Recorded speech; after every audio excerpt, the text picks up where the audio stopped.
ಕೋಟಕ್ ಕನ್ಯಾ scholarship 2025. Kotak ಕನ್ಯಾ scholarship 25-26 start ಆಗಿ last date ಹತ್ರ ಬಂತು. ಸೊ ಇದು ಇವಾಗ ಯಾರಿಗಿದೆ ಅಂತೆಲ್ಲ ಮೆನ್ಷನ್ ಮಾಡಿದ್ದಾರೆ ನೋಡಿ. Architecture, designing, engineering, legal, medicine ಯಾರು ಬೇಕಾದರೂ ಅಪ್ಲೈ ಮಾಡ್ಬೋದು ಅಂತ ಇದೆ. ಪರ್ ಆ್ಯನಮ್ ಸ್ಕಾಲರ್ಶಿಪ್ಪು 1.5 ಲಕ್ಷ ಬರುತ್ತೆ. ಸೊ ಇದು ಯಾರಿಗೆ? ಕೋಟಕ್ ಕನ್ಯಾ ಸ್ಕಾಲರ್ಶಿಪ್ ಅಂದಮೇಲೆ ಇದು ಗರ್ಲ್ಸಿಗೆ ಕಂಪಲ್ಸರಿ, ರೈಟ್? ಸೊ ಎಲಿಜಿಬಿಲಿಟಿ ನೋಡೋದಾದರೆ ಇದೀಗ ಡೆಡ್ಲೈನ್ ಬಂದು ಆಗಸ್ಟ್ 2025 31st, ಅಂದರೆ ಇದೇ ಮಂತು 31st ಲಾಸ್ಟ್ ಡೇಟು.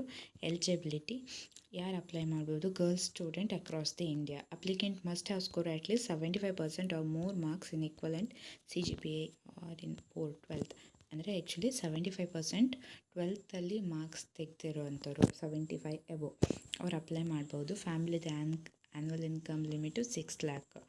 ಆಮೇಲೆ girls students who have secure admission to the first year of graduation programme in the academic year 25-26 in institute for repute like NAC ಅಥವಾ ಅದರ according ಯಾವುದು school ಇದ್ದರೆ ಅದರಲ್ಲಿ ನೀವು ಇವಾಗ ಪ್ರೊಫೆಷ್ನಲ್ ಗ್ರ್ಯಾಜುಯೇಷನ್ ಕೋರ್ಸಸ್ ಅಥವಾ normal graduation ಅಥವಾ ಪ್ರೊಫೆಷ್ನಲ್ ಪೋಸ್ಟ್ ಗ್ರ್ಯಾಜುಯೇಷನ್ ಕೋರ್ಸಸ್ ಮಾಡ್ತಾಯಿದ್ರೆ, ಅಂದರೆ MBBS, ಇಂಜಿನಿಯರಿಂಗ್ ಆ ಥರ ಏನಾದ್ರು ಕೋರ್ಸಸ್ ಇದ್ದರೆ, ಆಮೇಲೆ